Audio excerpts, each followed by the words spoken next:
Second verse. They got my Uncle Charlie locked up in prison. 3 out of 5 of my brothers are with him. A victim of this thing that we call the system. You should know that. I'ma get him out come November 22nd. Do you wanna come with me to get him? Yeah, you're right there.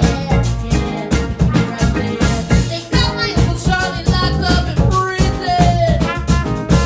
And 3 out of 5 of my brothers are with him.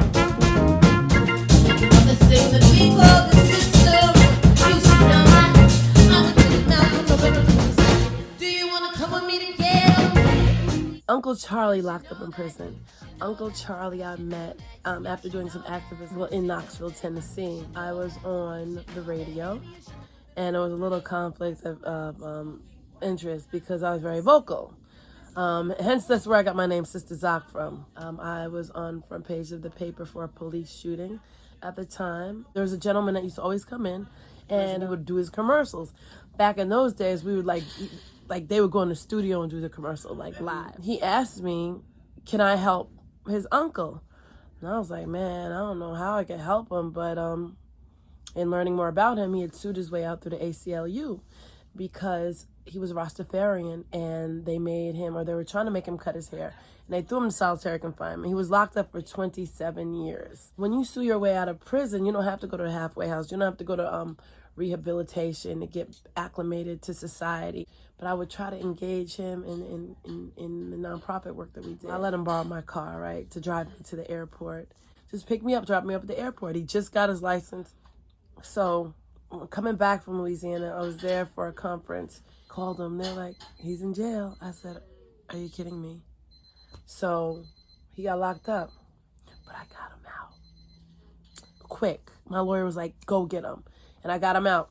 Computer systems weren't that quick. They had the 3-ring binders. Y'all know what I'm talking about. And he got locked up again. I'm just going to keep it real brief. I had to go to court to testify, to help to see if I can get him. But I knew the DA. And actually I called her the first time, and they were like, oh. I was like, what's O mean? That verse rather speaks to the prison industrial complex. Never be alone. You should know that. Maybe we can go back home.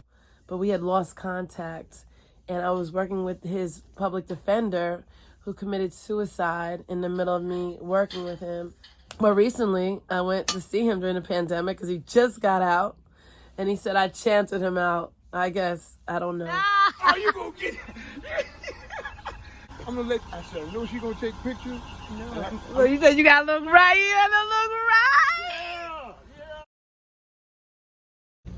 Let them know that the old king is still alive. The old king is still. Many of us have people who have been locked up or are locked up, hence the numbers, right?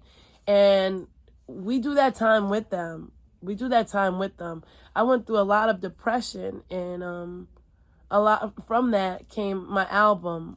I was in a very dark place, and all I had was my pen and paper and the music.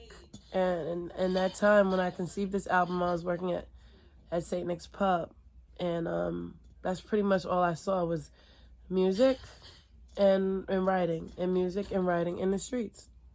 I didn't have a kitchen at that time. I lived in Harlem near them. But we're going to have a yummy dinner. And here's the growth. Here's the persistence. And here's the vision. But you should know that.